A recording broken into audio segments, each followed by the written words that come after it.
Hello everyone, great to have you on this week's edition of Man to Man, and we're talking about diabetes. As many as 106,000 people in Zimbabwe alone have diabetes. I can also tell you that the cost of servicing that illness, if you will, for want of a better description, is as much as $1,300 a month. Chef Bobo, thanks for coming onto the show. Thank you for having me. Those statistics are correct? They sound correct.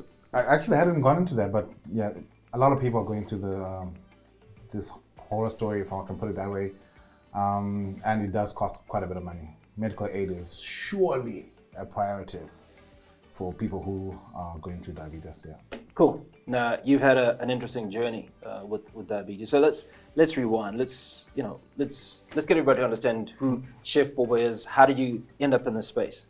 So, oh wow, we have to go back, like way back. I'm thinking COVID. My dad passed away. Funny enough, what took him out in the COVID scene was his diabetes went super high, and they weren't able to manage it, and it was just too much. So during that period, I had the worst habits. Having your high sugar drinks. Is this post your dad passing, or just how you I lived your think life? it started out before, but it went really crazy as just after my dad died. And you know, you'd have sweet treats for breakfast, sweet treats for supper, you'd have sweet treats for everything. I would have a tub of ice cream, you know. And I remember even up to now, my wife is like, I'm so happy that we don't have yogurt in the house anymore, because that yogurt would be gone as soon as we entered the house from shopping. So during that period, I was going through a really, really rough patch. Went to exercise because I'm a former athlete, I can do all things, you know. That was a lie. It was, I'll be honest, it was. So Chuku Goma there, we're working out with this trainer guy, and I start to feel faint. You know, I'm not doing good. I try to push through. He says, you know, try sit down. I sit down. Fast forward, my wife is like, we're going to the doctor tomorrow. We get to the doctor, maybe you're dehydrated, nothing, this, that. It's a beautiful chat. And then my wife says, try to say sugar, yaki. Yeah. I'm like, you don't need to do that. I'm young. Why are we going to the things that are, you know, the killers? COVID said diabetes, high blood pressure, you're dead. That's what they said. So I'm going to stop you there. Find it interesting that you went to the doctor with your wife.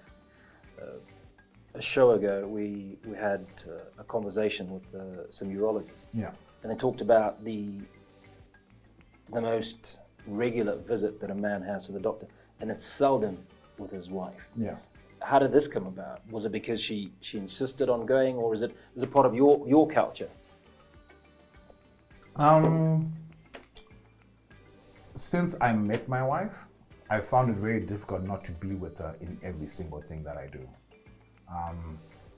We do everything together. We travel together. We would, you know, go shopping together. I know men hate shopping, but because I was with her and she was with me, I would go with her and be there. So during this time where, you know, So she like your best friend? I don't think she's my best friend. I think she's my spirit. She's a part of me. Best friend can go away and come back. Whenever she goes to school, my heart is sore, you know. So we go everywhere together, doctors included, and there are no secrets, you know. So it was not even a thought to say, should I go with her? It was, I'm going to the doctor, she is there. You know, same way I would come here and she'll be with me, type vibes. So that's how we've been the whole time. Same way you'd say all these nice things because she's in the room.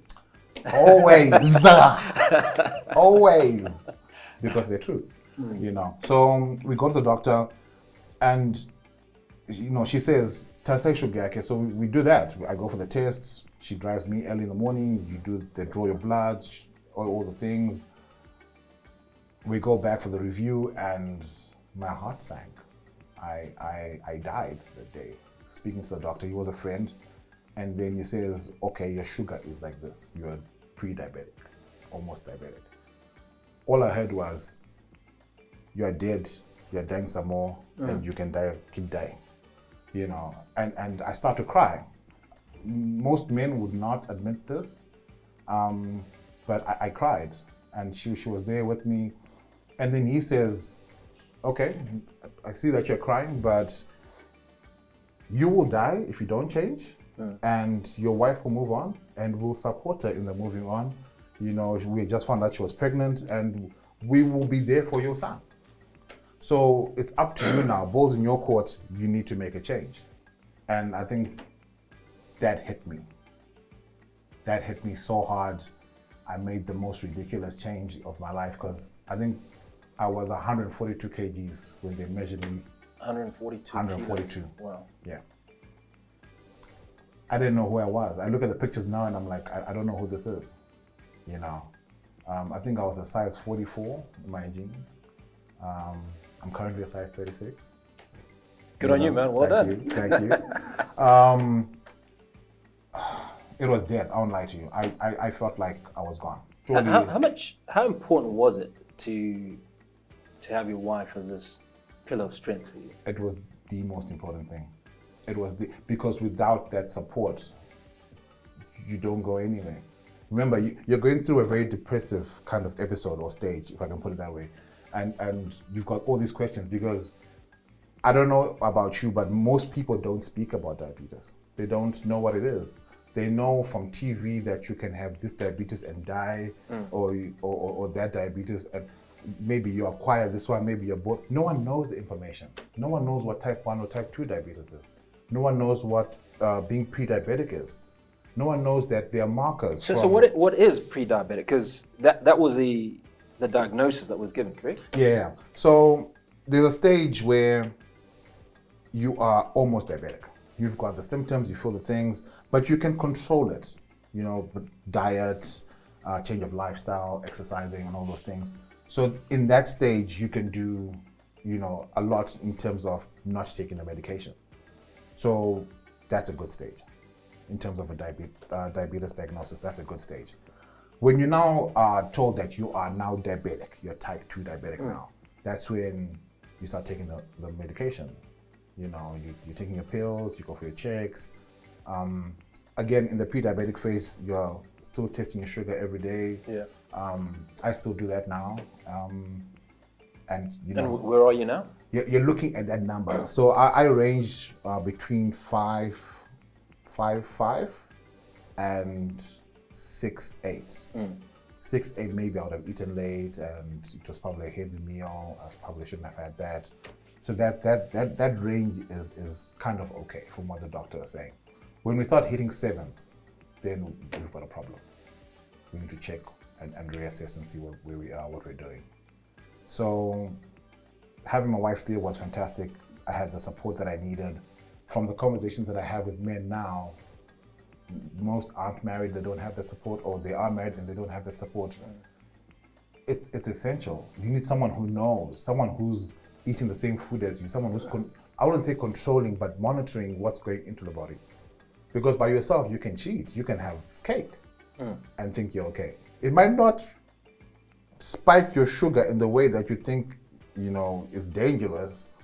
You're like, but I had this, I'm feeling okay. No. Everything accumulates. You know, you do a pattern, and then next thing, you're sitting in the doctor's office and they're like, we have to cut off your leg. So much more to talk about. We're discussing diabetes with Chef Bobo. You're watching Man to Man. Stay with us. We're back in a moment.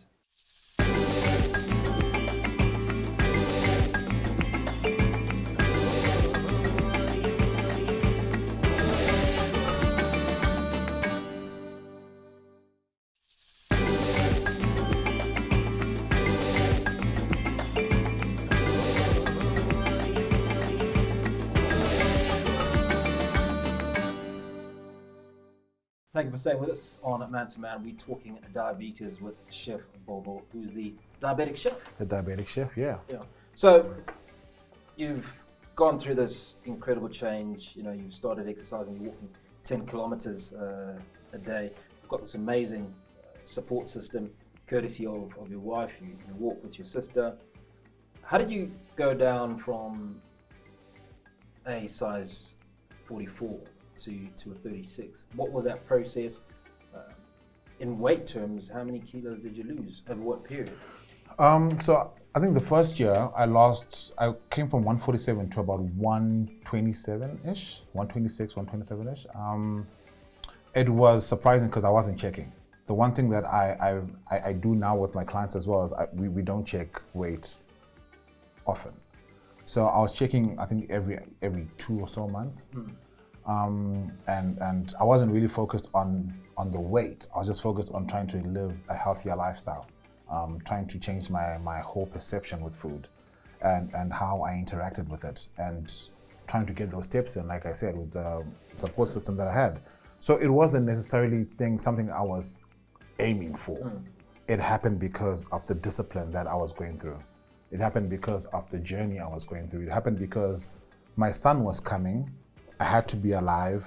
I need to be the dad who's lining up with other dads. Yeah. That was what was pushing me forward, what was motivating me. And one day we went to the gym, I checked my weight, and I had lost all this weight. So did you feel encouraged? I felt super. I called my wife in that moment. I'm like, baby, I'm looking at this thing and I'm not so sure if it's working, but if it's working, I'm 127. She screams on the phone, we have a good laugh, and I go through my workout. The jump from that point to 112, that one is a different journey. That one was long, it was labored. I remember meeting that first doctor, I think this is 2.5 years later, and he's complaining, why haven't you come back? And I'm explaining, because you're not my friend. Yeah. You gave me this thing. It's like, no, I didn't give it. I'm like, I understand, but. Yeah. And he looks at me and it's like, Bobo, you've changed. You're not the person who came into that door. I'm like, I had to. You woke me up. You gave me the awakening I needed. You showed me that if I continue in the path that I'm going in, I'm not going to make it.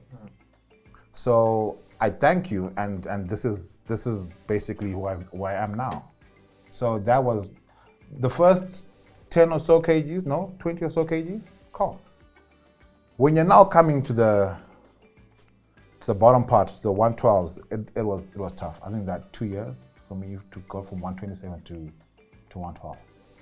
And from there, I've been ranging from that 112, 115, 117 maybe.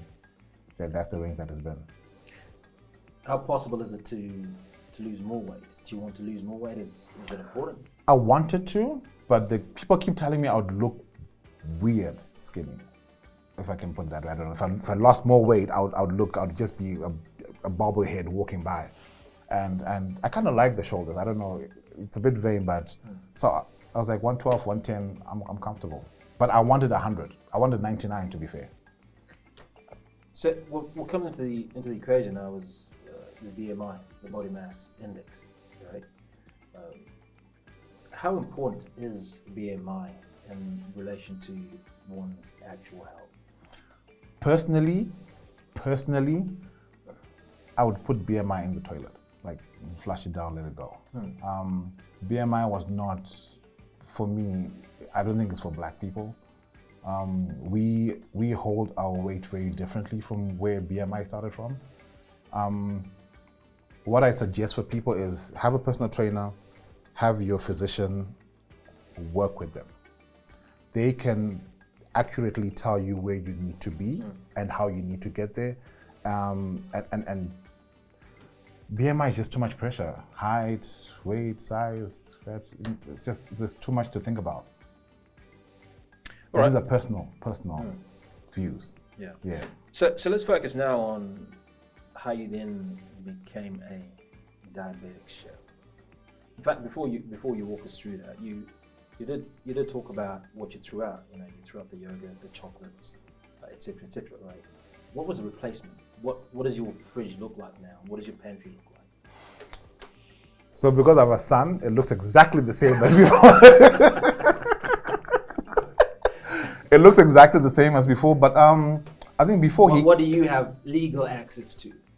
Very few things. Very few things. Oats, I can eat oats. Yeah. Lots of oats. So what it looks like now is I've got artificial sugars in the pantry if I want to have a tea or something like that. I have chia seeds, which help regulate your blood sugar. I have a whole array of supplements that help me with the gym in terms of energy and, just how to be in the gym. We've got plain yogurt in the fridge. We've got lots of veggies. I mean, a lot of veggies, and we've got a lot of meat in the fridge as well. Most dinners are basically protein and leafy vegetables, or like a salad or something like that. Lunch is usually rice, which is not brown rice, because I need to live. So just a little portion of white rice. I do eat brown sada as well because health. So that's what lunch looks like. Breakfast looks like oats every single day with whatever supplements I'm having in that moment. Milk, blueberries, half a banana, because bananas are so rich in sugars. Oh, really? Yeah. So people think that fruit is healthy. Calm, it is healthy, but when you're pre-diabetic or diabetic, you can't have too much of a good thing.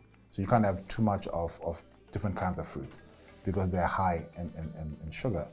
So berries are really good with diabetes. So I have a lot of berries, and again, half a banana. The other half goes to my wife. So we're looking at all the stuff that's in this bowl at the moment, right? So bananas, you can only go half. We've got nachos, we've got grapes, we've got apples. How much of this is actually good for us in copious quantities? Here? Nothing. Yeah. Nothing here. I can have half an apple, that's great. I can have half banana, that's also good. I'll probably have the full nachi. My doctor will look at me like, I don't know who you are. And just like the grapes in your plate, those are fantastic, those are great. I can do that. But I can't have all of them at this. So I can't have a fruit salad. All right. Yeah, okay. A fruit cocktail, I can't have that because then I'm looking for trouble. Yeah. So how did you then move from you needing to get into shape, lose the tag of diabetes, in fact control the possibility of getting diabetes to becoming the diabetic chef? So the one thing I sat down and I thought about was, this thing is not my thing. I do not own diabetes. It's something I'm going through. And I think that was very powerful for me, because then moving from my chefing background, because I'm a chef by profession, for over 17 years now, or maybe just about 17 years now, and then a personal trainer for probably 2-3 years now. So from the chefing background, it brought me full circle to where, hey, we used to make meals for people all the time, and there's a healthy portion of nutrition in your course where you can help yourself. So I went through that and I started making healthier meals. I used to teach my wife how to cook back in the day, because it was always this pressure of dating a chef type vibes. But we used to cook together, and she knew what I liked now, so it was easy for us to come through and have a diet that made sense. A lot more still to talk about. We're with the diabetic chef, Chef Bobo, on the show. You're watching Man to Man. We'll be back in a moment.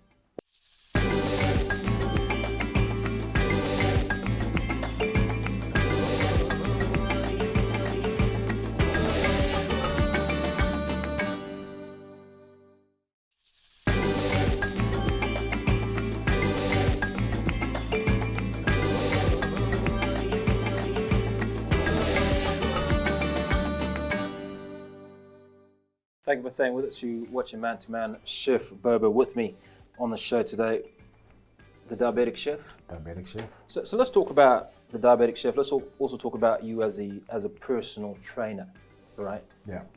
How have you been able to marry the two? What sort of clients do you have? So, firstly, I'm ACE certified. So I'm very certified in this personal training thing. So when you go through the course, they speak about a whole array of things in terms of your wellness. So that's just general well-being. And I really wanted to focus on the men in my life, because we don't see the doctor often. We don't go to the doctor. If you ask a man, just walk around and just phone to, camera to face, when was the last time you went to the doctor? They won't be able to tell you. So I wanted to focus on the men in my life to say, hey guys, I went through this whole thing, and they said I'm pre-diabetic, and they said they're markers, and I see all of these markers within you guys. My mom is diabetic, my dad is diabetic. I was heading for diabetes regardless of the highway I took. I just got it faster because of the carelessness that I had before. So what are markers?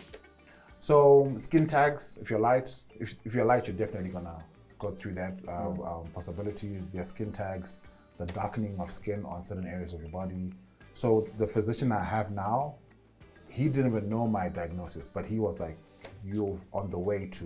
And I said, "No, I'm there. I've had the tests." Yeah. So he's the one who's managing my diabetes now, and he's been fantastic. And I recommend all my clients to go through to their physicians. If they don't have one, I send Can it be reversed? It can be managed.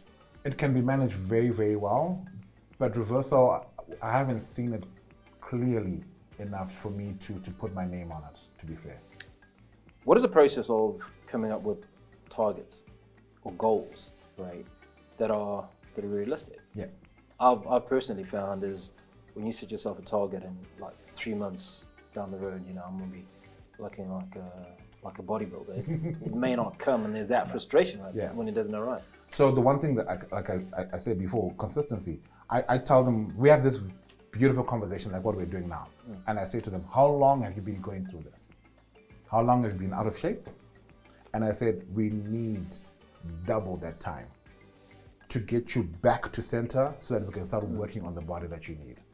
So when you come have a conversation with me about where you want to be, my first question is, what is your goal? What do you want to do? Do you have a picture of where you want to go? Fantastic. Let's put our picture on the wall there. Fantastic.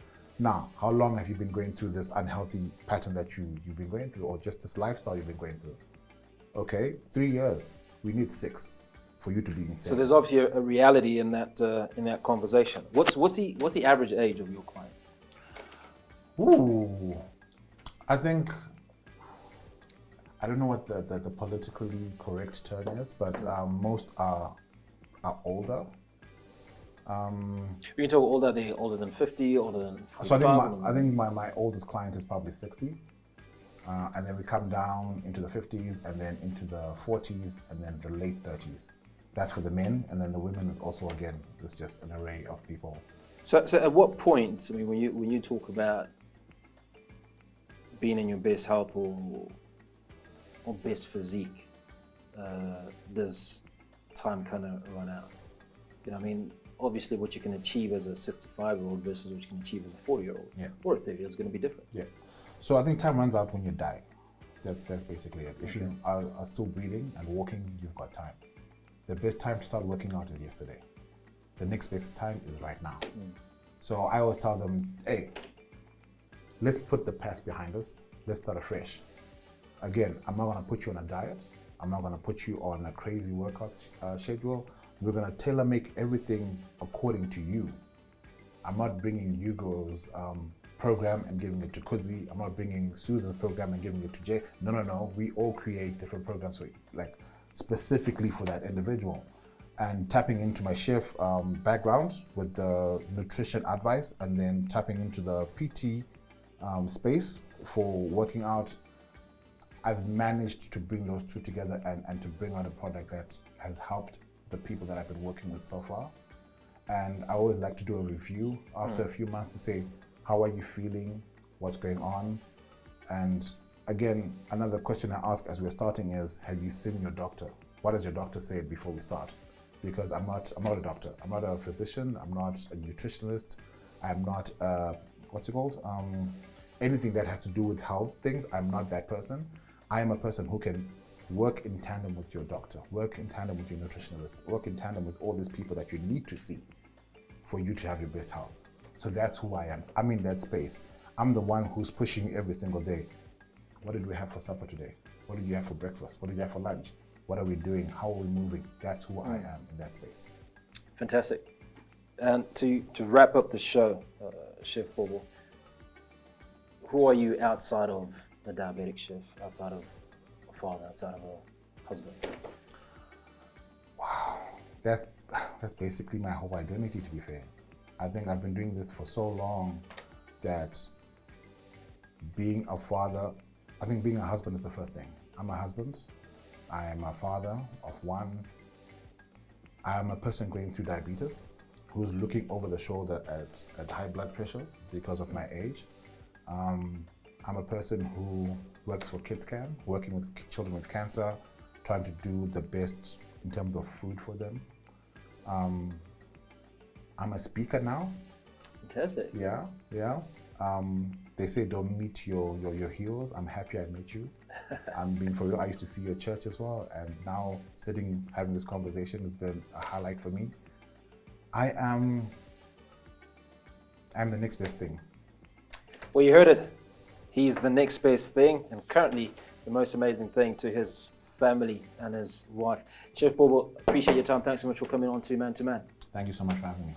Right, that's where we're going to leave it this week. Remember to, if you want to watch the show, we come to you live on at 3K TV every Wednesday at 8:30 p.m. And you can also watch it on our YouTube channel at Man to Man Global. I'm Hugo de Batika. Remember, we leave no man behind. Goodbye.